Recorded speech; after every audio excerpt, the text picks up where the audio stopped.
일생 동안 당신이 반드시 읽어야 될 100권의 책 일당백 스탈린 4부 시작하도록 하겠습니다. 자, 이제 스탈린 독재자의 새로운 얼굴이라는 이 책 대망의 4부 네. 마무리 이제 오늘 이 시간에 하게 됩니다. 사실 저는 4부에서는 스탈린이 좀 비참한 최후를 맞거나 약간 그러기를 바라는데 그럼 잘 됐습니다. 왜요? 바로 오늘이 그날입니다. 네. 그렇게 되나요? 비참하다고 할 수 있나? 근데 심장마비로 그냥. 그러니까요. 그렇죠. 일종의 뇌졸중을 일으켜서 그런 다음에 이제 며칠간 의식을 잃었다가 마지막에 죽을 때는 눈을 부릅뜨고 딸의 해고록에 의하면 마지막 순간에 왼손을 번쩍 들어가지고 마치 사람들에게 저주를 부리듯이 하다가 마지막 숨을 내쉬고 갔다 이렇게 나오거든요. 네. 근데 이렇게 얼굴 지금 이렇게 보면 확실히 그냥 우리가 알고 있는 그 슬라브 민족의 그 전통적인 얼굴은 아니에요, 그죠? 조지아 사람이죠. 그러니까 약간 그 중동 느낌이 좀 섞여 있어요. 맞아요. 자, 하여튼 이 스탈린 그 소련의 제일 변방에서 정말 이 소련을 한 15년, 20년 가까이 되나요? 아니, 그 정도를 완전히 쥐고 흔든 그렇죠. 이 스탈린이라는 사람. 이제 마지막 2차 대전도 끝났고 이제 자기 권력은 이제 완전히 공고히 했겠죠. 네, 결국 뭐 1945년 종전을 마치고 뭐 조국을 위기에서 구해냈지 않습니까? 국의 영웅 됐습니까? 그 대원수 칭호를 받게 되는 거죠.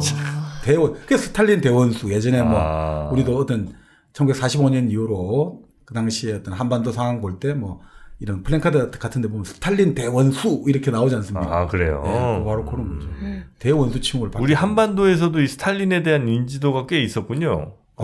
사회주의자들에 의해서. 그러니까 스탈린은 뭐 당시 중국, 한국 뭐 전 세계 사회주의자들에게 결국 사회주의자들 입장에서는 사회주의 조국이잖아요. 내 어떤 민족의 조국보다는 사회주의 조국의 혁명의 대인. 이념의 조국. 예, 거기서의 어떤 대수령이고, 뭐 완전 최고의 어떤 우두머리니까. 거기에 대한 존경심이랄까, 경외심 이런 것들이 상당히 있었다고 봐야죠. 그럼 제가 지금 막 스탈린 악마라고 하고 이랬잖아요. 그럼 막 몰려올 분들이 계시나요? 그런 건 아니죠? 이쪽에서 몰려올 사람은 없겠죠. 요즘에.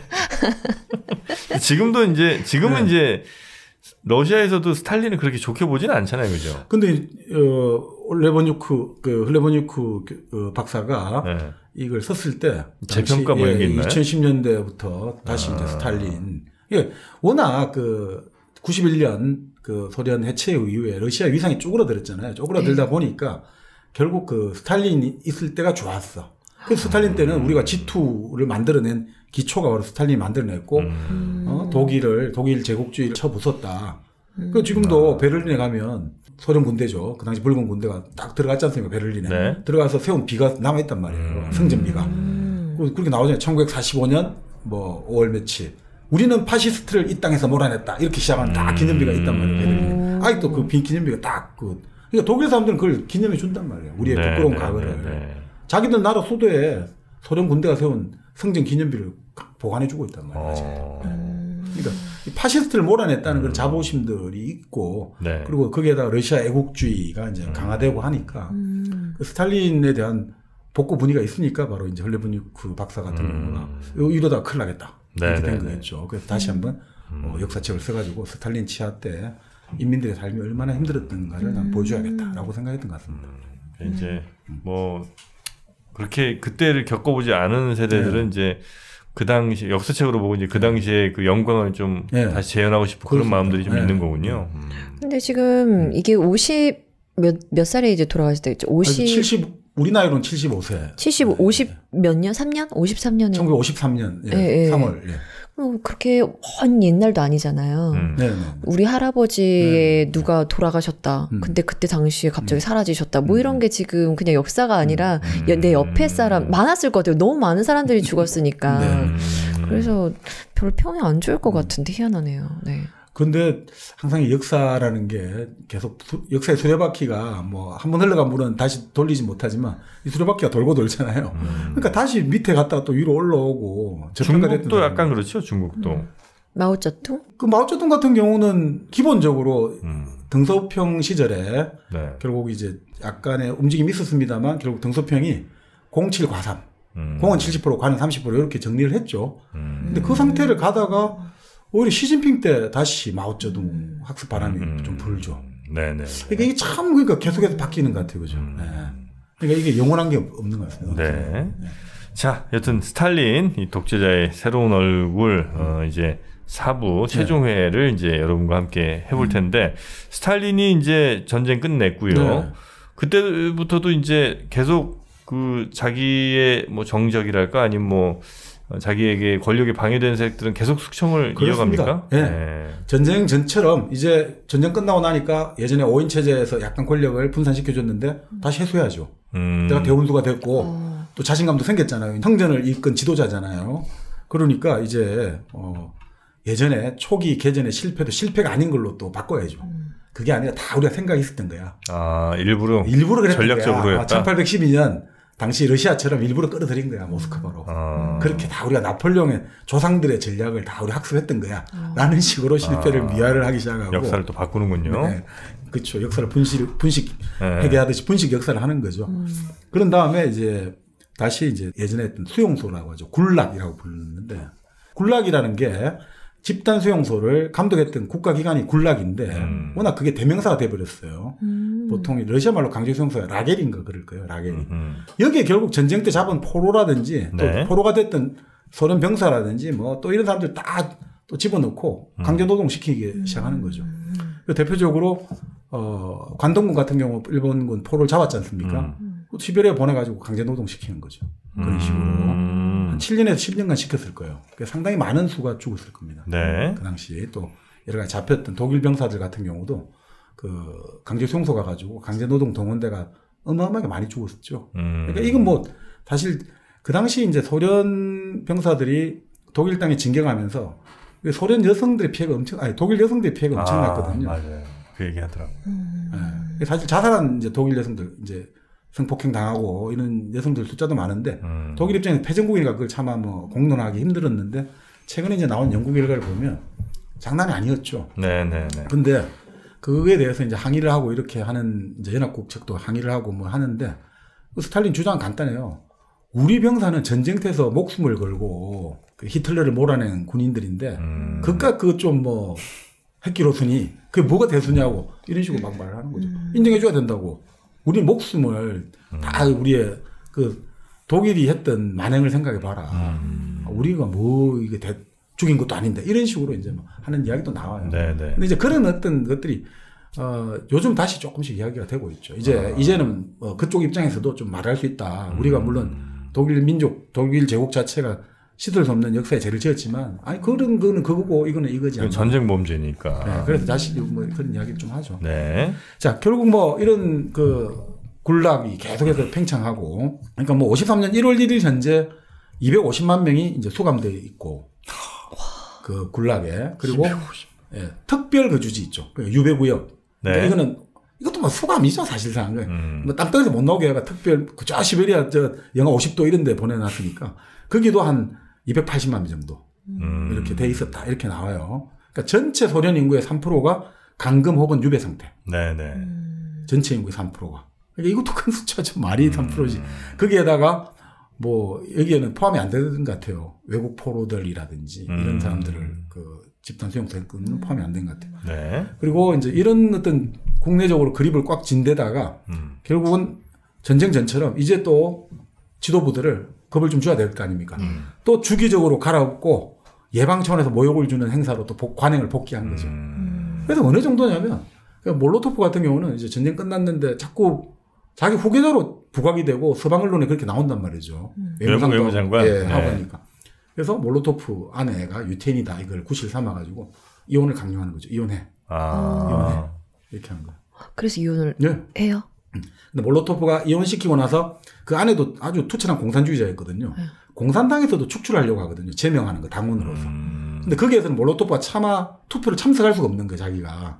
기권을 했거든요. 네네. 그거 가지고 또 난리가 난 거죠. 이게 감히 지금 나한테 지금 대든 거예요. 그래서 몰로토프가 공개적으로 반성문을 써서 보내는 거예요. 제가 정말 미쳤나봐요. 그렇죠. 제가 왜 그랬을까요? 2인자로 거론된 사람도 자기 부인도 하나 못 건지는 거죠. 그게 그러니까 1인자 모든 권력은 내가 다 갖고 있는 거야. 너희들은 나의 그냥 내가 시킨 대로만 해야 돼. 이걸 보여주는 거죠. 얼빠져 있을 때 도움 줬다는 사람이 모로토프하고 다 그렇지만 뭐 그건 상관없죠. 거기에다가 당시 소련의 공식적인 국가 원수는 그 칼라닌이 맡았거든요. 칼라닌이라는 사람이 이제 소련 최고 그 회의의 의장을 맡아갖고 형식적으로 국가 원수예요. 네. 사회주의 국가는 이제 예전에 북한도 김정일은 국방위원장이고 김영남 그 국가 뭐 상임위원장이 국가 원수였잖아요. 그런 식으로. 근데 칼라닌 같은 경우도 또 국가 원수인데도 불구하고 자기 부인도 그거 유태인이었거든요. 감옥에 넣었단 말이죠. 그런데 못 건지는 거예요. 국가 원수인데. 네. 그런 식이었던 거죠. 그러니까 이 지도부 사람들한테 너희들 아무 힘도 없으라는 걸 보여주는 거죠. 그런 식으로 하는 거죠. 네. 그러니까 2인자, 3인자가 전혀 네? 발을 붙일 수 없게 그렇습니다. 압도적 1인자. 네. 그러면서 이제 베리아하고 말렌코프라는 또 자기 측근들이 너무 힘이 세지니까 또 레닌그라드 출신 그러니까 근거지로 했던 제다노프하고 보즈네스키라는 사람을 귀환시키고 또 이제 힘의 경쟁을 시키는 거죠. 네. 레닌한테 배웠듯이 레닌이 트로츠키가 힘이 세지니까 스탈린하고 그렇게 지노비에프하고 이렇게 만들어갖고 경쟁시켰듯이 그런 식으로 이제 베리아와 말렌코프에 상대하는 레닌그라드 출신들을 근거를 갖고 또 경쟁을 시키고 계속해서 이제 이런 식으로 그러니까 너희들은 언제라도 대체 가능한 존재야 라는 거를 끊임없이 환기시켜 주는 거죠. 너희들 아무것도 아니야. 이런 식으로 됐던 거죠. 그리고 전쟁을 하고 나면 군인들의 인기가 높아지잖아요. 네. 그러니까 이제 주코프라는 이제 최고의 명장이었죠. 아까 말한 결국은 이 주코프가 2차 세계대전을 결국 승리로 이끈 군사 최고 책임자거든요. 네. 몽골에서 벌어졌던 일본과의 전쟁도 승리했고 결국 2차 세계대전 승리로 이끌으니까 인기가 너무 높아지잖아요. 그러니까 주코프도 이제 표적이 됐긴 했지만 너무 상징성이 크잖아요. 이 사람은 건들 수가 없구나. 국민 장군이잖아요. 그러니까 좀 뭐랄까 자천 정도 지키는 거예요. 그러니까 이건 어쩔 수 없는 것 같아요. 히틀러 암살 업무 그 영화 있지 않습니까? 그 톰 크루즈 나왔던 발키리 나오는데 거기에 롬멜 장군 사막의 여우 롬멜도 관여를 했거든요. 그러니까 롬멜이 관여가 됐는데 롬멜을 잡아들이고 체포하고 하면 이거 안 되잖아요. 그래서 롬멜에게 이제 자살을 권유한단 말이에요. 자살해라고 강제를 하거든요. 독약을 줘가지고 롬멜이 내 가족은 그러면 안전을 보장하는 조건으로 자기를 하거든요. 그런 식으로 이게 너무 센 사람들을 함부로 취용할 수는 없단 말이죠. 네. 그래서 그런 식으로 결국 이제 주코프도 좀 견제를 하고. 그러니까 결국 아시겠죠? 다 또 내밖에 없어. 이 모든 건 다 내가 다 한 거야. 라는 식으로 되는 거죠.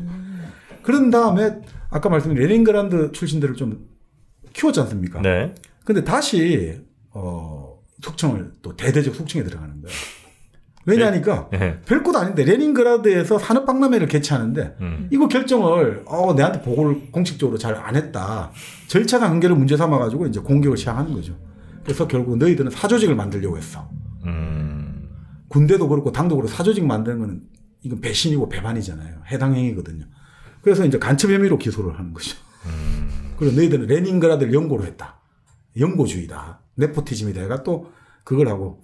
그래가지고 이게 막 어마어마하게 또 여기도 이제 그 당시 관련돼 있던 소련의 최고 지도자들이 다 관여돼 있거든요. 네. 그래갖고 예를 들어 몰로토프하고 미코얀도 좀 뜨니까 또 요 레닌그라드 공격할 때 또 관여시켜가지고 또 공격을 하고. 그러니까 결국 이 과정에서 이제 이 레닌그라드를 공격하면서 좀 이제 그러니까 기본적으로 이 사람이 레닌그라드를 워낙 싫어했대요. 그 도시를. 그러니까 그런 이야기를 하더만요. 히틀러가 빈을 그렇게 싫어했다는 거예요. 자기 동네잖아요. 사실 히틀러가 오스트리아 출신 아닙니까? 네. 근데 그 빈을 그렇게 싫어했듯이 스탈린도 레닌그라드라는 도시, 그러니까 말 그대로 그 예전에 러시아 제국 수도잖아요. 상트페테르부르크. 네. 그렇게 싫어했다는 거예요. 그러니까 주기적으로 레닌그라드 출신들 한 번씩 몰살을 시키는 거예요. 이게 아이러니한데. 자, 그렇게 해가지고 레닌그라드 출신들을 그거 한 다음에 이제 공식적으로 유태계를 일망타진하는 작전에 들어가는 거예요. 왜 이렇게 유태계를 다 못 잡아먹어서 안달인 거예요? 그러니까 이게 결국은 이렇게 봐요. 그러니까 여러 가지 이유를 설명하고 하겠습니다만 이런 것 같아요. 그러니까 스탈린 입장에서는 사회를 항상 긴장된 상태로 유지해야 되거든요. 항상 동원 상태라고 하죠. 항상 국가가 지시하면 언제든지 이게 막 탁탁 하는 대로 물자와 인력이 움직여야 되는 동원 체제로 명령 체제로 움직여야 되니까 자, 그러면 사람들 긴장이 있으면 별로 안 좋아하잖아요. 항상 뭔가 불만이 생길 수밖에 없잖아요. 우리가 항상 명령 상태에서 긴장을 항상 해야 되죠. 누가 언제 부를지 모른다. 자, 그럴 때 그 긴장감, 불만을 해소하려고 어떻게 해야 되느냐. 외부에 적이 있는 거야. 외부에 항상 우리를 잡아먹으려는 적이 있어. 근데 그 외부의 적은 우리 내부에 이 적 내부의 사람들을 포섭을 해가지고 우리를 언제든지 잡아먹으려고 해. 그 내부의 적이 누굴까? 우리 내부의 적을 잡아야 돼. 유태계, 레닌그라드파, 뭐 소수민족, 예전에 뭐 백군 장교들 이런 식으로 계속해서 그 희생양 삼아서 국가 지도자에 대한 불만을 다른 걸로 돌리는 거죠. 그렇기 때문에 그런 방식을 그리고 아마 유대인들에 대한 국민들이 늘 생각하고 있는 건 아니지만 건드려주면 아 그렇겠구나라고 생각할 수 있는 요소들이 몇 개가 있잖아요. 예를 들면 그 종교적인 거. 그러니까 예를 들면 그렇죠. 예수 그리스도를 박해한 우리는 지금 어쨌든 그리스 종교를 믿는 사람들 러시아 종교를 믿는 사람들이 많은데 그 예수를 박해한 인간들이 바로 저 유대인들이야. 그거 하나랑 대체로 이제 그 유럽이나 뭐 이런 데서 그래도 뭐 좀 금융 혹은 뭐 이렇게 고리대금업 뭐 이런 것들을 이제 했던 사람들이 유대인들이다 보니까 거기에 대한 감정들이 썩 좋지 않은 그런 이제 사람들도 좀 많이 있을 거고 실제로 내가 피해를 안 받더라도 저놈들이 우리 돈을 다 가져가는 놈들 이런 식으로 이제 생각하는 거 맞습니다. 그렇게 해서 이제 그들은 탄압해도 사실 누가 이렇게 뭐라고 하는 사람들이 별로 없기도 하고. 그리고 저번에 정박님이 말씀해 주셨던 게 유태계 민족들이 돈이 많으니까 탄압해서 쫓아내고 그 돈을 우리가 그렇죠. 또 그것도 이제. 그래서 19세기 그 러시아 제국 시절에도 그 유태계를 탄압을 해가지고 포그롬이라고 부르는데 러시아에서 사람들 있잖아요. 돈 몰수하고 막 높은 곳에서 건물에서 밀어 때려 죽이고 그런 짓을 많이 했어요. 유태계 탄압을.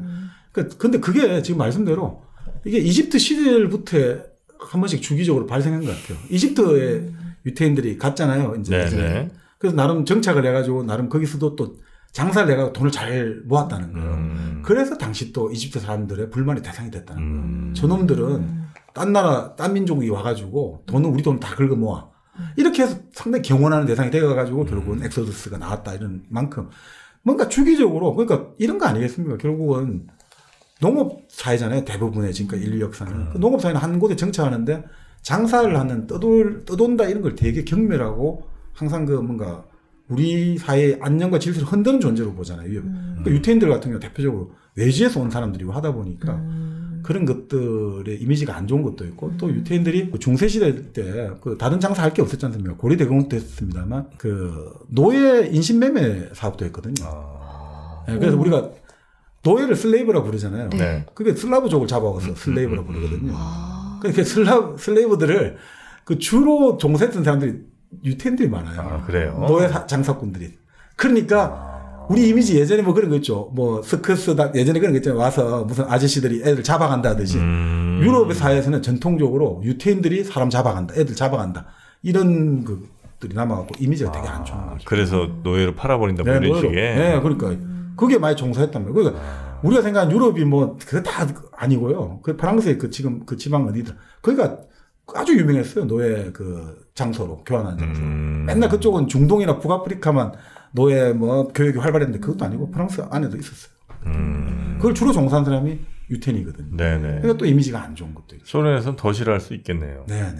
그렇죠. 슬라브. 우리가 슬라브 맨날 제일 좋잖아요. 몸집 크고 또 남녀 다 뭐 힘세고 잘생겼고 뭐 선남선녀가 많으니까 팔아먹기 좋단 말이에요. 비싼 값 주고. 또 하얗잖아요. 그러니까 그런 것도 값이 더 나갔다고 하거든요. 네네. 스탈린이 그래서 네. 유태인들을 그렇죠. 또 이제 조직적으로 좀 탄압하기 시작했고. 네. 자, 그런데 그 와중에 이제 스탈린 입장에서는 결국 전쟁 이후로 이제 결국은 철의 장막 이런 이야기 나오듯이 이제 미국이라든지 영국하고 또 긴장 관계에 들어가게 되지 않습니까? 네. 그래서 결국 중국을 끌어와야 되잖아요. 그래서 이제 마오쩌둥하고 만나게 되는 거죠. 근데 마오쩌둥이 계속해서 만남을 요청했어요. 곧 이제 모스크바 방문하겠다. 근데 스탈린이 계속해서 이걸 밀어요. 오지 말라고. 왜일까요? 만나면 달라고 하니까 뭔가 돈을 달라든지 여러 가지 달라고 할 거니까 소련도 지금 사실 힘들어 죽겠는데 그렇다고 무시할 수 없잖아요. 무시해버리면 이게 큰 형으로서 주도권도 있고 또 중국이라는 큰 정말 땅덩어리와 거대한 인구를 가지고 있는데 이거를 결국 내 블록 안에 넣어야지 내가 힘이 생기잖아요. 미국을 상대로. 그러니까 어떤 식으로 내가 최소한의 투자를 해가지고 최대한 효과를 끌까 이 머리싸움을 하는 거죠. 근데 마오쩌둥도 만만치 않잖아요. 물론 마오쩌둥이 1893년생이고 이건 78년이니까 한 15살 차이 나니까 마오쩌둥 입장에서는 존경하는 지도자로 생각은 하고 있었다. 이런 이야기 나옵니다만 마오의 방문을 계속 거절했지만 결국 마오쩌둥이 아예 더 이상 못 참겠다 해서 결국 49년 12월 6일 날 출발해가지고 북베이징을 출발해서 1949년 12월 16일 날 모스크바 도착하거든요. 자, 여기서부터 이제 회담에 들어가는데 네. 아니, 보통은 둘이가 좀 잘 맞을 거다라고 생각했다는 거예요.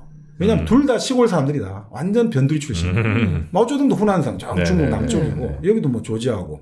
그게다가 둘 다 극빈한 가정은 아니지만 뭐 교육은 좀 받았고 그 대신 아버지하고 사이는 정말 다들 안 좋았고 엄마는 아주 또 사이가 좋았고 거기에다가 자기들 둘 다도 어려운 환경에서 교육을 받아가 사회혁명 운동에 참여했고 또 스탈린이 좋아했던 게 의적 코바잖아요. 나는 코바처럼 의적이 돼가지고 네네. 마오쩌둥이 또 좋아했던 게 수호지란 말이에요. 양산박. 의적 아닙니까? 다 그 광군을 상대해서. 그러니까 둘이가 뭐 시도 쓰는 거 좋아하고 둘 다 외국어를 못하고 둘 다 사투리 쓰고 그래서 둘 다 친할 것 같았는데 이제 이게 좀 안 맞았다 뭐 이런 이야기들 많이 나와요. 그런데 네. 공통점이 많을 거라고 생각했지만 좀 생각보다는 안 맞았다는데 결국 개인이 안 맞는 게 아니라 국가와 국가의 이해관계를 둘러싸고 서로 이제 협상을 해야 되니까 그런 거겠죠. 자, 그래서 결국은 만났는데 마오쩌둥은 스탈린을 중국말로 뭐 대노반인가 해가지고 그게 대노반 해가서 큰 주인 어른 이런 식으로까지 불렀다는 거예요. 스탈린에 대해서? 아니, 직접 부른 건 아니고 일반적으로 보통 이제 자기들 동지들하고 이야기할 때 스탈린을 말할 때 대노반 그 큰 주인 어른 이런 식으로까지 많이 존경의 마음을 갖고 있었다는데 그 사실 스탈린이 호감을 가졌던 거는 이제 장제스라고 하죠. 국민당. 그래요? 그러니까 예전부터 중국 국민당에 지원을 많이 줬거든요. 소련 정치 군관도. 소련이? 예. 국민당. 국공합작할 때도 그렇고. 네네네. 그리고 국민당하고의 관계도 좋았고, 실제로 국민당하고 조약을 체결했단 말이죠. 그래도 국민당하고 조약을 해가지고, 소련이 나름 45년 이후로, 우리가 흔히 말하는 일본이 예전에 부동항, 여순다련항 있지 않습니까? 라오뚱 반도. 그 여순다련항도 조차하고, 중국의 만주와 우리 흔히 말하는 연해주 쪽을 잇는 철도 있지 않습니까? 만주철도, 만청철도라고 하는데 동쪽, 위쪽, 네. 좌우 요 철도 운영이라든지 이권도 다 가져가기로 했는데 이제 그거를 결국 개정해 달라고 하는 거죠. 마오쩌둥 입장에서는 내가 빈손으로 갈 수 없지 않느냐. 국민당하고의 기존의 조약 이제 결국 이제 우리 공산당하고 새롭게 개정해가 맺자. 그래서 스탈린 내주기 싫잖아요, 그거를. 그러니까 계속해서 협상을 하다가 이게 언제까지 가냐면 안 들어주니까 스탈린은 와서 잘 봤죠. 이제 연극이나 보고 돌아가세요 하는데 마오쩌둥이 딱 골이 나가지고 이제 농성 작전에 들어가잖아요. 호텔에 들어가서 안 나오는 거예요. 그래서 그냥 그 사람들이 좀 다른 데 시찰도 하시고 하니까 그냥 나는 밥을 먹고 똥 사는 일밖에 없다라고 하고 난 밥 먹고 똥 열심히 찾게 하고 안 나오는 거예요. 그러니까 이게 웃기잖아요. 이게 12월 16일 도착해서 계속 한 달째 안 나오는 거예요. 한 달을? 네. 그래서 할 수 없이 1월 22일 날 회담을 하는 거예요. 12월 16일 도착했잖아요. 49년 12월 16일. 네. 1월 22일 날 이제 한번 회담하고 나서 스탈린이 뭘 안 내놓을 것 같으니까 마오쩌둥이 농성작전 들어가가지고 결국 1월 22일 날 해가 바뀔 때까지 회담을 우리의 상식적으로 달라요. 야, 마오쩌둥도 대단해. 그래서 결국 조약을 개정하고 다 내줬단 말이죠. 예를 들어 만주철도, 리순항 다 넘겨줬어요. 왜 그러냐니까 이때 스탈린이 유고슬라비아 있잖아요. 네. 그 당시 유고슬라비아가 이제 티토 정권이 들었었는데 이 티토를 전복시키고 이제 스탈린이 이제 꼭두각시 내세울 내다가 완전히 당했거든요. 네. 결국 유고슬라비아는 완전 독자적으로 이제 길을 걸어갔거든요. 그래서 결국 거기서 한번 혼을 났단 말이죠. 이 발칸반도를 장할 길을 놓쳐버렸단 말이죠. 그게 딱 유고가 들어가야지 바로 옆에 이탈리아하고 밑으로 그리스하고 딱 견제해가지고 지중해를 들어갈 수가 있는데 유고가 나름 비동맹으로 남게 되면서 소련 입장에서는 타격이 컸거든요. 그러니까 티토도 자기 힘으로 어떻든 독립을 했단 말이죠. 네. 마오쩌둥도 어떻든 자기 힘으로 한 거잖아요. 그러니까 만약에 내가 너무 몰아가지고 선물을 안 줬다가는 마오쩌둥이 독자적 하면 내가 또 이게 큰 타격을 입으니까 결국 힘겨루게 하다가 결국 나중에 티토를 의식해서 많이 양보했다는 거죠. 그러니까 사실 그런 이야기도 해요. 스탈린이 죽었을 때 책상에 편지 3통이 남아 있었다는 거예요. 네. 서랍에. 네. 그 3통의 편지가 뭐냐면 레닌의 부인이 항의한 편지. 어떻게 우리한테 이럴 수가 있냐. 이 편지 한 통하고 그다음에 부하린이라고 자기하고 동맹을 맺었다가 결국 부하린을 처형시켰거든요.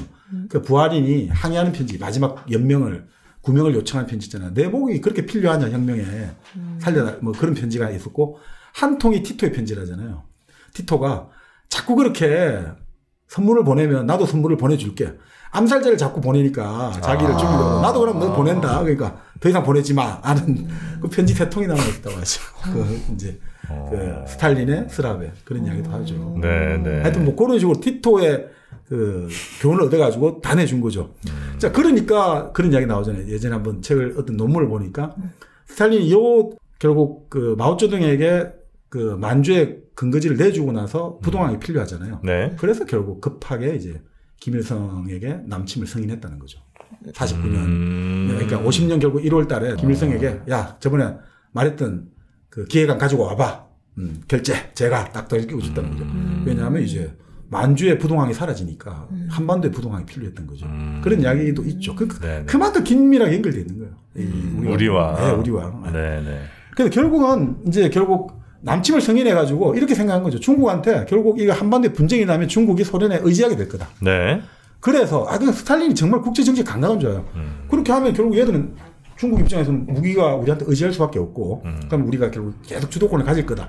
라고 생각했던 거죠. 그리고 전쟁에 계속 중국, 미국 힘 빠지게 하면 소련은 힘이 둘 다 싸움에가 힘 빠져라. 우리는 뭐 머리가 아주 참 비상했던 건데 결국 이렇게 통해 가지고 이제 중국을 소련 편으로 끌어들이려고 사실 이렇게 준 거죠. 그렇지만 결국 중국은 대국이잖아요.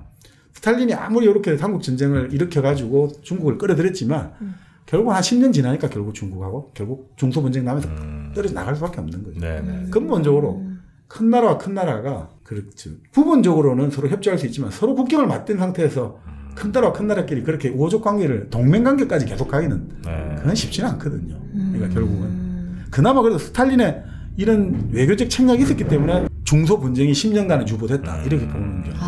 스탈린은 국제 정치하고는 아주 뛰어난 사람. 또 이 판단력인 거죠. 계속 정보를 들고 종합해서 내리는 판단력 이런 것들은 우리가 이제 결정권자로서 그 어떤 종합적인 능력을 우리가 못 보는 걸 보는 분명히 있다고 봐야죠. 사실 지금 스탈린이 죽은 게 53년이잖아요. 네. 그러니까 자기가 스탈린이 있을 때까지만 해도 어쨌든 중국은 스탈린한테 그럼 잘했겠네요. 어쨌든 도와줬잖아요. 전쟁 이기게. 그래서 이제 1956년에 스탈린의 결국 이제 후계자가 됐던 후르쇼프가 당대에서 여러 나라 공산당 지도자 모아놓고 물론 그 사람들 앞에서 직접 격하 연설한 건 아니고 당내 사람들만 모아놓고 거기서 스탈린 격하 연설을 하거든요. 스탈린 시절 때 사실 이런 일이 있었다.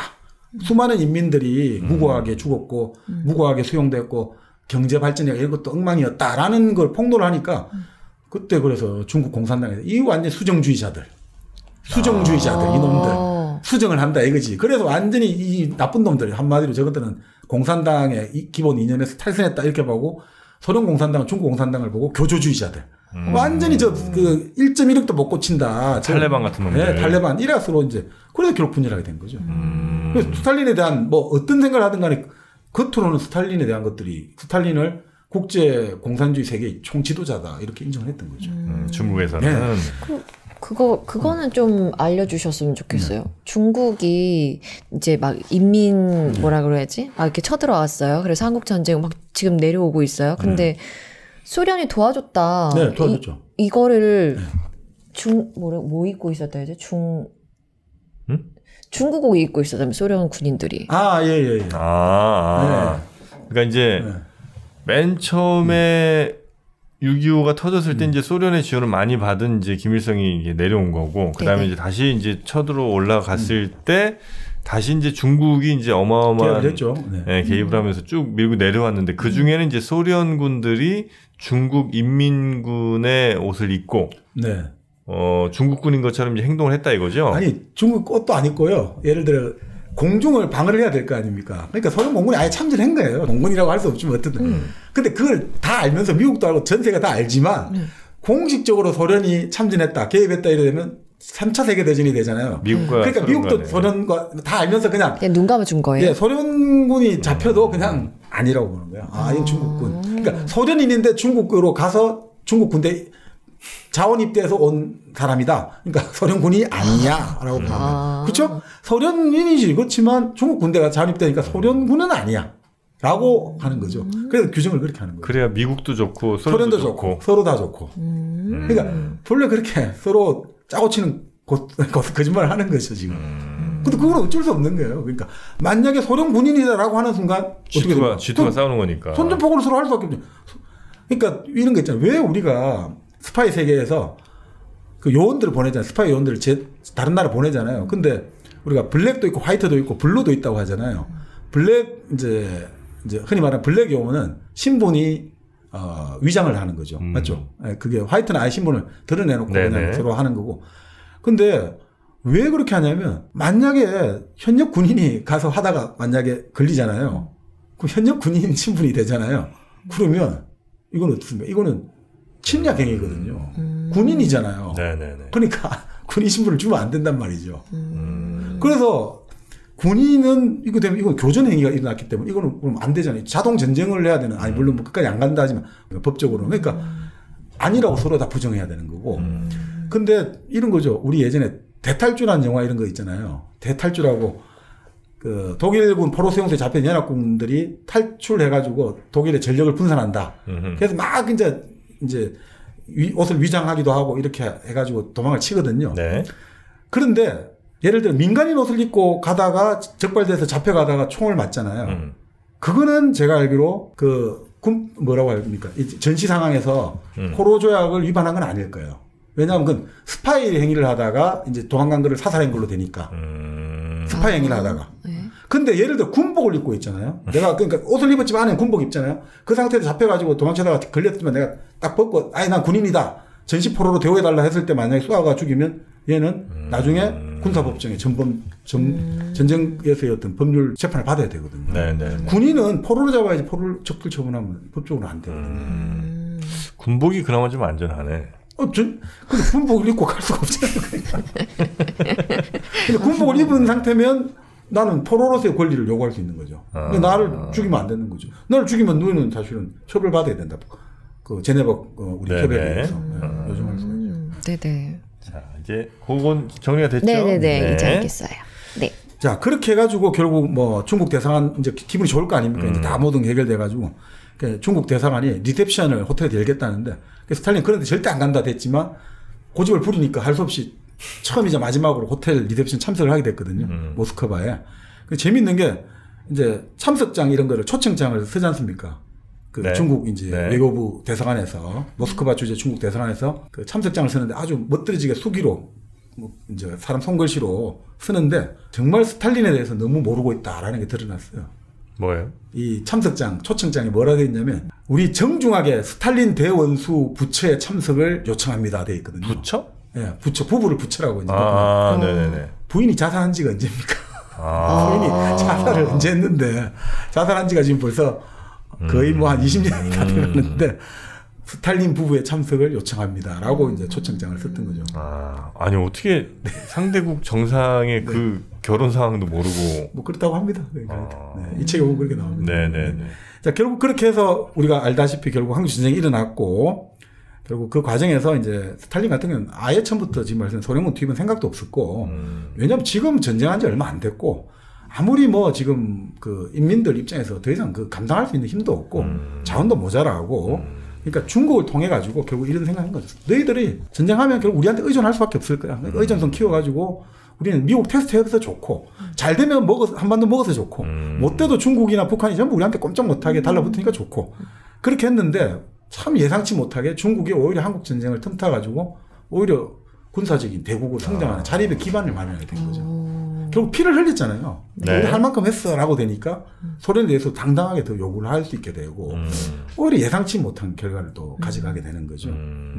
그래서 결국 이렇게 뭐 핵체험을 많이 했습니다만 뭐 아시다시피 결국 건강이 이제 악화될 수밖에 없죠. 네. 그래서 건강이 악화되면서 결국 나중에는 분명히 건강의 문제도 있었다고 해요. 여러 가지 잘못된 판단이 있어가지고 여러 가지 그 뇌동맥 경화가 일어나면서 판단력에 분명히 좀 문제는 있었을 거라고 지금은 볼 수 있고요. 한국 전쟁 거의 이제 끝날 때쯤에. 그러니까요. 네.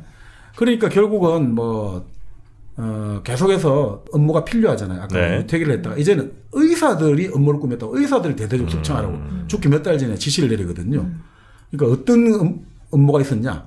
이 살인자 의사들이 제국주의 사주를 받아가지고 우리 소련 지도자를 살해하거나 살해 업무를 꾸미고 그 대표적으로 몇 년 전에 죽은 쯔다노프 동지도 의사들이 죽였다라는 식으로 그러면서 자기 이제 밑에 보안 장관에게 딱 지시를 내려요.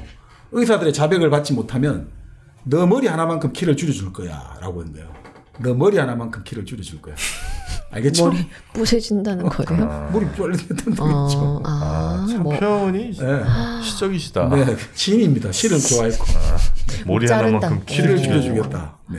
그래서 결국 이 와중에 자기 주치까지 다 잡혀가요. 크렘린궁 궁에 있었던 의사들, 우리 집 대통령 주치하고 전부 다 한마디로 혁명, 암살 모의 혐의로 다 잡혀 들어가는 거예요. 그러니까 막판에 하여튼 판단력도 좀 어쨌든 흐려진 것 같고 너무 화를 조절을 못한다 이런 일이 좀 있었다는 거죠. 네. 그러면서 결국 마지막에는 그러면 과대망상이 있지 않습니까? 이렇게 지도자들에게 내가 없다면 무슨 일이 나겠어. 나라가 망하고 말 거야. 왜냐고? 너희들이 적을 분간한 방법을 모르잖아. 내만이 적을 분반할 거야. 너희들은 아무도 몰라. 국력까지 되는 거예요. 관심법. 나는 보면 알아. 한눈에 보면 적인지 아닌지. 이 정도 수준까지. 확실히 이게 독재자들이 오래되면 다 비슷하게 가는 모양이에요. 그런 경우가 굉장히 많은 것 같은데 어쨌든 이제 건강 문제도 좀 있었던 것 같고 그러나 만약에 스탈린이 아침마다 사과 하나씩을 먹었다면 어떻게 됐을까? 난 갑자기 궁금해집니다. 네. I'm so wondering. 네. If he eat every day one 애플. 바로 은하수 사과. 네. 사과가 뭐 하나씩 먹을 때 우리 몸에 좋다는 건 너는 잘 알고 있지 않습니까? 네네. 그러면 그 하나씩 먹는 사과는 맛있어야 되겠죠. 네, 그래서 영주 은하수 사과가 여러분의 건강과 맛을 동시에 잡아드리겠습니다. 특히 지금 이제 또 할인 행사 중이거든요. 10% 무조건 회원가입 시 무조건 할인을 지금 해드리고 있고 그리고 선물할 곳이 많은 명절이라든지 뭐 이럴 때 사과 선물들 많이 하지 않습니까? 네, 이때 은하수 사과를 한번 선물해 보시면 이게 한 10,000원대 그 사과즙도 있고요, 사과즙 선물도 있고 한 20,000원대 사과 맛있는 부사 뭐 이런 거 있잖아요. 네, 이런 사과를 또 선물을 하실 수 있으니까 이렇게 저렴한 합리적인 가격으로 좋은 선물 하시기 바라겠습니다. 혹시 그 회사 같은 데서 대량으로 또 주문하실 수 있잖아요. 그럴 때는 010-2547-3187로 전화 주시면 대량은 또 특별 할인이 또 들어가는 것 같습니다. 네. 하여튼 우리 회사에서도 우리 직원들 선물에 이런 은하수 사과 같은 거 한 박스씩 주시면 어떨까 하는 생각이 좀 듭니다. 네. 영주 은하수 사과 많이 드시고 많이 건강해지시기 바라겠습니다. 근데 지금 진짜 좀 전에 말씀하셨듯이 그 독재자랄까 장기 집권한 권력자들이 이 권력의 말년에 갈수록 진짜 기괴해지고 이상한 일들이 많이 벌어지거든요. 그러니까 지금 뭐 여기도 항상 나중에 어느 정도는 음식을 먹기 전에 실험실에서 분석까지 했대요. 이렇게 혹시나 이게 뭐 단순한 시식하는 정도가 아니라 실험실에 분석하고 집안의 공기가 독가스에 오염되어 있을지 모른다. 얘가 계속해서 히틀러도 말년에 그랬다고 하거든요. 히틀러 영화 다룬 거 보면 막 시험하는 음식을 있잖아요. 먹는 그 여성들이 나오는데 탁 먹고 나서 막 불안해하고 이랬다가 안심하고 이런 것들 나오는데 참 이게 좀 기괴해지는 게 나중에 이랬다고 하는 거죠. 딸이 해고록을 보면 아버지가 말년에는 물가를 계산해야 되잖아요. 그래도 이게 요즘 빵이 얼마고 뭐 이런 것들 인민들의 살림살을 알아야 되는데 1917년에 물가를 계속 생각하고 있다는 거예요. 거기에서 못 벗어난다는 거예요. 그러니까 몇 년이고 50년 됐는데 한 30년 전 물가를 갖고 생각하고 이때 스탈린이 지금 몇 살이 있죠? 70. 네, 그럼 약간 치매 이럴 수도 있겠다. 그죠? 그다음에 그때는 월급을 주잖아요. 어떻든 월급을 받으니까. 그러니까 뭐 월급은 요즘이야 뭐 다 계좌이체를 하지만 예전에는 80년대 후반까지만 해도 그 봉투에 우리 월급 봉투에 딱 줬거든요. 10원짜리 동전까지 딱 넣어줬어요. 딱 이래 줬는데 그 월급 봉투도 계속해서 책상에 쌓아놨다는 거예요. 계속 하나도 안 뜯고 뭐 돈 쓸 일도 없겠지만 근데 스탈린 죽고 나서 누가 가져갔는지 다 사라졌다는 거예요. 참 희한하죠. 그 많은 월급 봉투가 다 사라졌다는 거예요. 누가 가져갔는지 모르게 다 사라졌다. 딸의 해고록에 따르면. 결국 이렇게 이제 결국 하다가 그러니까 이렇게 의사를 싫어하고 미워하게 되니까 넘어졌는데 경호원들 입장에서 의사를 부를까 말까 고민할 수밖에 없는 거예요. 의사를 잘못 불렀다가 우와 이거 잘못하면 나중에 내가 목이 날아가는 다들 목 날아갈 수 있으니까 그러니까 가만히 있는 거지. 아무도 나서갖고 결과를 감당이 싫어하는 거죠. 그래서 경호원들이 전화를 할 거 아닙니까? 자기 보안 장관한테 지금 불이 안 켜지고 있고 그리고 우리가 우편물이 온 걸 핑계 삼아갖고 못 들어갔는데 우편물이 마침 왔으니까 우편물 들으러 가겠습니다. 보니까 소변을 두고 막 지뢰 있는 거죠. 그래서 소파에 눕고 나서 이제 전화를 한 거죠. 지금 이런 상태인데 어떻게 할 거니까 그러니까 장관이 나는 모르겠고 최고 지도자들한테 전화를 해라. 이 나머지 사인방들한테 전화해라. 자기들끼리 알아서 해. 나는 관여하고 싶지 않아. 그러니까 이런 식으로 해버린 거예요. 아무도 책임을 안 지려고 하고 그 결과를 아무도 감당하지 못하는 사태가 된 거죠. 그러니까 결국은 이게 결국 뭐냐? 혼자 다 이거 하려고 하니까 밑에 사람들 입장에서는 시키는 것만 익숙하니까 아무도 스스로 하지 못했던 거죠. 네. 그래서 결국 뭐 이 나중에 그 사람들이 와요. 흔히 말해 후르쇼프하고 말렌코프하고 4인방들이 도착을 해요. 네네. 도착을 해갖고 베리아, 말렌코프, 후르쇼프가 도착을 해가지고 자 자기들이 먼저 들어가지 않고 의논하는 거예요. 이제 먼저 들어가기 전에 야 우리 어떻게 해야 되겠니? 하다가 야 우리 누군가 한 명 들어가지 말고 2명 뽑아가 들어가자. 여기서 4명 중에 2명 뽑아 들어가고 이 들어간 것도 우리 4명이 다 집단이 결정해서 내린 걸로 하자. 그래야지 나중에 스탈린이 깨어나서 불호령이 떨어져도 분산되잖아 이거지. 그리고 이건 전부 다 우리끼리 서로 다 같이 합의한 거다. 그러니까 서로 엄호해주자, 서로 지켜주자라고 약속을 하고 이제 들어간 거예요. 그래서 말렌코프하고 베리아 둘이 들어가 그런 거죠. 근데 이 더 재밌는 게 경호원들 해고록에 따르면 자 왜 4명이 다 안 들어갔느냐? 그리고 저 4명 들어가면 4명이 들어가면 너무 또 불필요한 소음을 일으켜갖고 스탈린이 기분 깨가지고 혹시나 기분 나빠질까봐 4명이 다 들어가면 시끄러우니까 2명이 들어가는데. 더 재미있는 게 말렌코프는 들어갈 때 새로 산 구두를 그 당시 갖고 신고 있었대요. 네. 소리가 삐걱삐걱 날까봐 구두를 벗겨갖고 양쪽 겨드랑이에 끼고 이렇게 들어갔대요. 진짜 무서웠나 보다. 네. 깨우면 난리 난다 이거죠. 불호령이 떨어진다. 그래서 들어갔는데 딱 들어가 보니까 스탈린이 소파에 앉아있는데 약간 코 고는 소리 같은 게 들리더란 거예요. 코 고는 소리가. 그래서 됐구만 이래 된 거예요. 사인방이.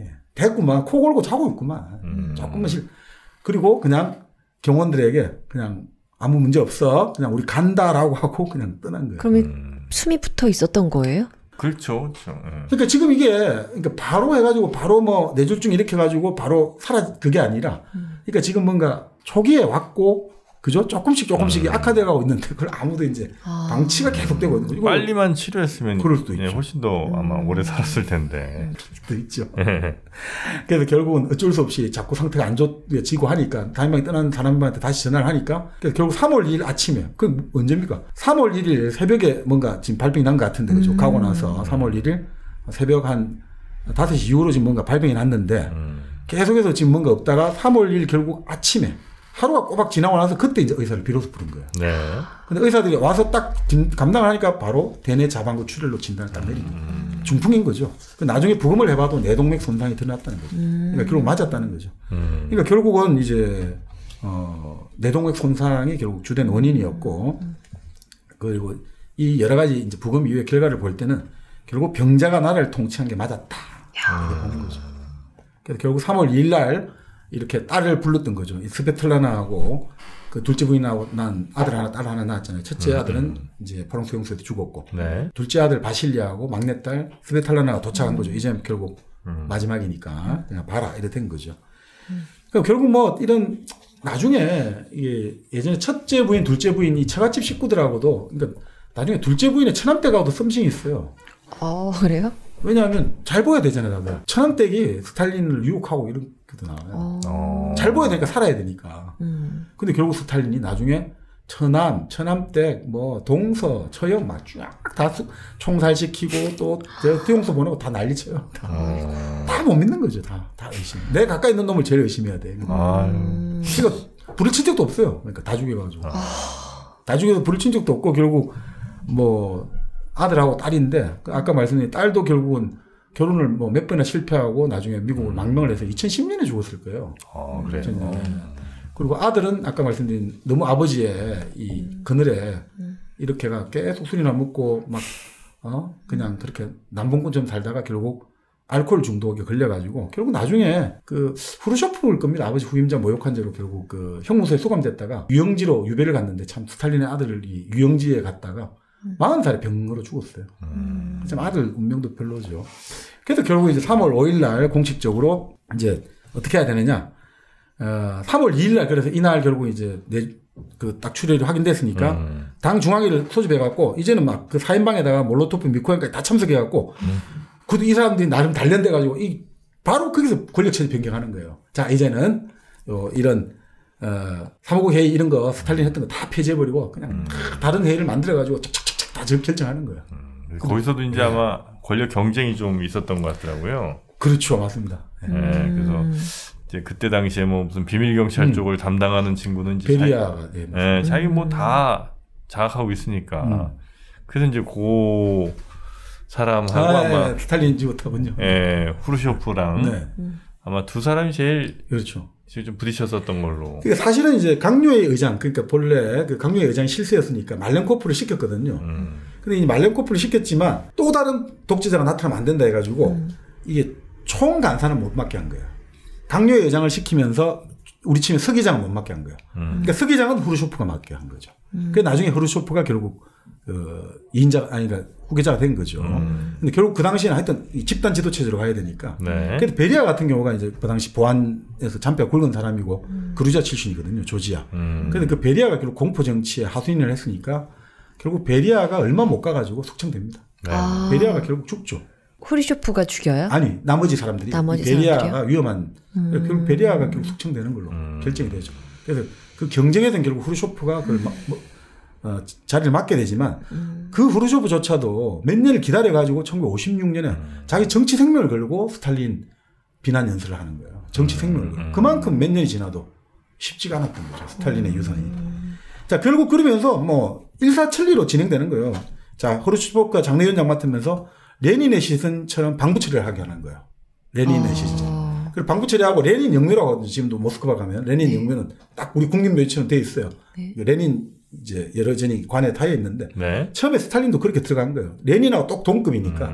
근데 그러다가 얼마 안 돼가지고 몇 년 있다가 결국 레닌 영묘 뒤에 그 우리 치면 소련의 최고 애국자들 이런 사람들은 벽묘지라고 그 성이 있지 않습니까? 성벽 밑에 요 벽에다가 묘지를 만들었더라고요. 스탈린 같은 경우는 조금 더 겁이 있던 사람들이 흉상을 앞에 세우기도 하고 그렇게 벽에다가 묘지가 들어가 있어요. 성벽 벽에다가 쭉 이렇게 돌아가면서 묘지가 돼 있는데 그러니까 조금 떨어지는 거죠. 네. 레닌은 유일무이한 존재로 그냥 지금도 영묘가 있고 스탈린이 처음에 들어가 있다가 지금 벽묘지로 옮겨 있고 뒤쪽에 있습니다. 레닌. 그렇게 이제 하기로 한 거죠. 그리고 다 의사들 다 복직시키고 그 다음에 몰로토프 안에도 다 석방시키고. 그러니까 스탈린이 죽자마자 순식간에 바뀌는 거예요, 이게 또. 그러니까 생각보다 이게 스탈린 참 또 이런 게 있는 것 같아요. 이 독재 체제이기 때문에 우리 생각에는 한 명이 죽으면 우왕좌왕할 것 같은데 나머지 그 집단적으로 훈련이 돼 있잖아요. 끊임없이 그 생존 기술이 발달해 있잖아요. 끊임없이 사람들을 죽여나갔으니까 그 자리를 계속 이렇게 대체하는 거예요. 그래서 살아남은 사람들이 생존 기술이 발달해 있고 훈련이 잘 되는 거예요, 정치고. 그러니까 딱 유사시에 바로바로 이게 위기 관리가 됐던 거죠. 그래서 이 사람들이 결국은 다 이제 공안기관도 개혁하고 내무부의 첫 번째 명령 1호가 체포된 사람에 대한 고문을 금지한다. 더 이상 고문하면 안 돼. 이렇게 되고 대규모 사면을 하거든요. 감옥이 다 풀려져. 재소자 수가 절반으로 줄어들어요. 50%를 풀어준 거예요. 250만 명 막 이랬다면서요. 그러니까 반을 풀어준 거예요. 그리고 이제 그때부터 외교 정책도 여러 가지 있습니다만 후르쇼프 때 결국 대땅뜨가 나오죠. 온건해지잖아요. 유화주의가 나오는. 그러니까 결국은 뭐 소련 정권의 성격이 어떻든 바뀌었는데, 그러니까 지금도 그런 이야기입니다. 물론 푸틴이 여러 가지 이걸 하지만 현재까지도 스탈린 형상 같은 그런 절대 권력은 어떤 지도자도 휘두르지는 못할 것이다라고 지금도 보고는 있습니다. 결국 뭐 3월 6일부터 4일간 이제 고별식을 모스크바에서 가졌고. 어마어마한 사람들이 몰려들잖아요. 그래서 트럭으로 이제 뭔가 차벽 역할을 하려고 트럭이 돌진해가 거기서 사람이 109명이 깔려 죽었죠. 트럭에 깔려 죽기도 하고. 죽을 때까지 많은 사람 데리고 같이 저승길로 데리고 가는 거예요. 무슨, 같이 뭡니까 선장하는 것도 아니고. 그러니까 이제 왜냐면 차벽을 치야 되는데 사람들이 왔는데 뭐 들어갈 수 없는 게 줄이 막 대규모로 막 어딘지도 모르게 차벽을 치는 과정에서 막 그렇게 막 난리가 났죠. 그러니까 참 이게 재밌는 게 이런 이야기죠. 책에 나오는 이야기인데 결국 이 독재 체제는 질서를 만들겠다고 책임진 지도자들이 마지막에 아수라장을 만든다 이렇게 봐야 되거든요. 마지막 스탈린의 장례식장 이 개판 만들어지는 거 봐요.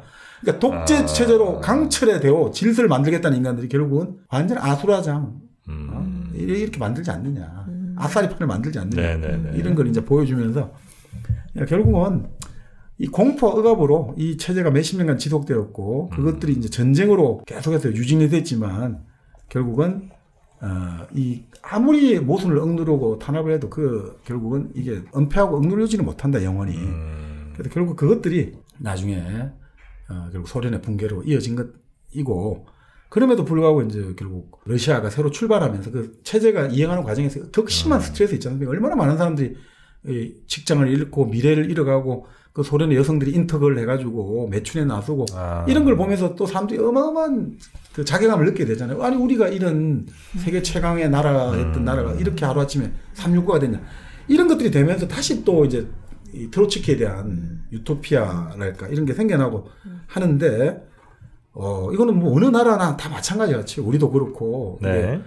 결국은 우리는 지난 과거의 실패를 반복하지 않을 것인가 다시 지금 우리에게도 질문하고 소련에게도 질문하고 뭐 전 세계 러시아 전 세계 모든 나라와 체제에 다 조직에 질문하는 거죠. 과연 우리는 지금 스탈린을 욕하고 비난하는 걸로 끝나는 거냐.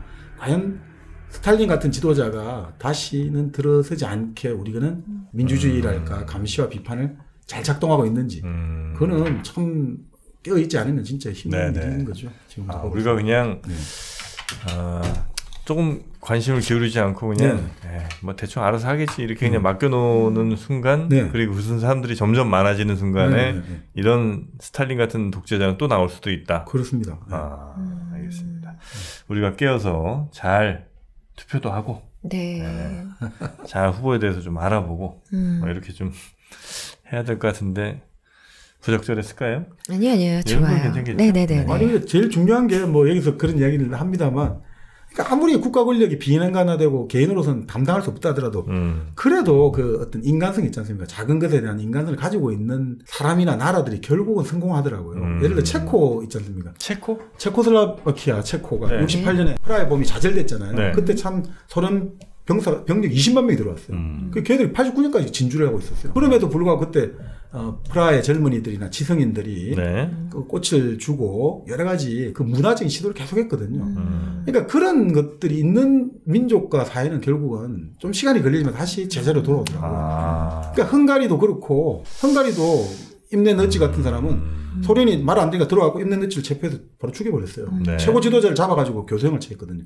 그럼에도 불구하고 그런 어떤 또 그 중부 유럽에 흐르는 그 인간성에 대한 존중의 전통이 있는 민족은 아무리 탄압을 하고 외부의 세력이 들어와도 또 한 시간 지나면 다시 돌아와요. 그래서 헝가리가 가장 빨리 어떻게 보면 사회주의 블록에서 탈출하고 또 체코 같은 경우도 결국은 온갖 순환에도 불구하고 그 체코 같은 경우는 그 당시 두부체크 스키장을 소련에서 들어와가지고 아주 장기간 구금을 하거든요. 말을 들을 때까지. 그다음에 상당한 시간이 아주 오랜 시간이 경과한 다음에 두부체크가 나와가지고 마지막 연설을 하는 거죠. 그런 연설을 하죠. 우리 어쩔 수 없다. 소련에 우린 지금은 협조를 해야 된다. 이렇게 하죠. 그러나 이제 그런 문화적인 힘, 뭐 그런 작은 것들을 소중히 여기는 그 생각들이 잘 짜여진 나라는 그래도 다시 금방 복구가 되더라고요. 제가 조금 그 두부체크 이야기를 조금 더 드리면 그 연설을 할 때 1분간 침묵을 해요. 침묵을 하죠. 자기 주권을 빼앗기게 되니까. 그렇지만 살아서 다시 체코 해방을 보죠. 아주 좋은 울림이 있는 그런 마지막인 것 같습니다. 멋있어요. 그리고 우리도 큰 게 아니고 작은 것들 정말 커피도 일종의 문화 아니겠습니까? 이런 문화 같은 것들을 잘 갖고 있을 때 우린 다시 일어날 수 있습니다. 우리가 아주 어려운 위기에 처했더라도 지금 뭐 코로나 위기 같은 것도 우리 얼마나 심각합니까? 그러나 우리 커피 한 잔을 마시면서 다음을 기약하고 뭐 회식 못해서 많이 답답하시잖아요. 그러나 커피 한 잔 같이 친구들이랑 나누면서 다시 또 우리의 사랑을 확인하고 우정을 확인하는 그런 시간을 좀 많이 가졌으면 좋겠습니다. 1kg 커피가 여러분의 시간을 따뜻하게 지켜드릴 것 같습니다. 이 추운 겨울날 가장 생각나는 1kg 커피, 따뜻한 커피 한잔 하시기 바라겠습니다. 1kg 커피 포털 사이트에서 1kg 커피 검색해 주시고요. 1kg 커피 앱을 다운받으셔도 좋겠습니다. 자, 스탈린. 스탈린이라는 정말 20세기 아주 걸출한 인물. 물론 이제 안 좋은 부정적 평가가 매우 많기는 합니다만 하여튼 또 어떤 쪽에서는 러시아, 소련을 아주 강대국으로 만들었다고 평가를 받기도 하는 스탈린 독재자의 새로운 얼굴이라는 책을 저희가 2주에 걸쳐서 아주 상세히 설명을 드렸습니다. 어디에서도 아마 나오지 않았을 이야기들도 많이 있지 않았을까 하는 생각이 좀 들고요. 자, 그러면 아마 그 스탈린 책상에 세 통 편지 그 얘기는 아마 다른 데서는 잘 못 본 것 같습니다. 세 통 편지 있었다는 거 여러분 다른 데 가서 자랑하셔도 좋겠습니다. 요네하라 마리의 책에 나오는. 아, 그렇습니까? 자, 그럼 끝으로 이제 스탈린에 대한 이야기는 이 정도로 마무리하고요. 네. 우리 또 플로 청취자들 위해서 노래 하나 좀 추천해 드려야 되는데 네. 생각난 노래 있습니까? 일단은 저는 원래 신청하려고 했던 노래는 지옥과 관련된 노래를 신청하려고 했어요. 왜냐하면 스탈린이 살았던 지옥. 그 순간들은 다 사실 지옥이었을 것 같아요. 스탈린은. 너는 30초 후에 지옥에 간다. 지옥 드라마 안 보셨습니까? 지옥 봤어요. 넷플릭스에 있는 거. 너는 지옥과 관련된 노래가 뭐가 있을까요? 그런데 바뀌었어요. 바뀌었습니다. 우리 정박님이 너무 멋진 말을 마지막에 해주셔가지고 네. 저는 BTS의 작은 것들을 위한 시. 네네. 그렇습니까? 저는 그러면 아무리 독재자가 막으려고 해도 비밀은 결국 없다는 진리를 오늘 좀 깨달은 것 같습니다. 룰라의 비밀은 없어. 정말이야. 네. 노래 선택은 제작진에게 맡기도록 하겠습니다. 네. 자, 2주에 걸쳐서 스탈린이란 인물을 여러분께 소개를 해드렸고요. 다음 시간에는 또 재밌는 책으로 여러분 만나 뵈야 될 것 같습니다. 네, 스탈린이라는 문제적 인물을 저희가 2주에 걸쳐서 다뤄봤고요. 네. 혹시 뭐 다음 시간에 예약된 책이 있습니까? 우리 지난번에 구약을 했으니까 역사적 구약을 했으니까 신약갑니까? 예, 역사적 예수라는 책이 하나 있던데. 아, 그렇습니까? 네, 그걸 하면 어떨까 생각이 들긴 합니다만. 물론 이제 확정은 아니고요. 네, 그렇게 생각만 하고 계신 건데 요즘 종교 쪽으로 조금 조회수가 잘 그런 것 때문에 그런 건 아니라고 생각하겠습니다. 설 되니까 설이 또 예수님이잖아요. 아이고. 설날 특집. 설날 특집이 그리고 또 종교에 이렇게 약간 중립 맞춰야 되니까 또 그럼 곧 불교도 또 하겠네요. 아니다. 불교. 네, 한푼 어떻게 되는지는 한번 지켜보도록 하겠습니다. 의논을 해보시죠. 네, 다음 시간에 또 재밌는 책으로 여러분 찾아뵙도록 하겠습니다. 함께해 주신 여러분 고맙습니다.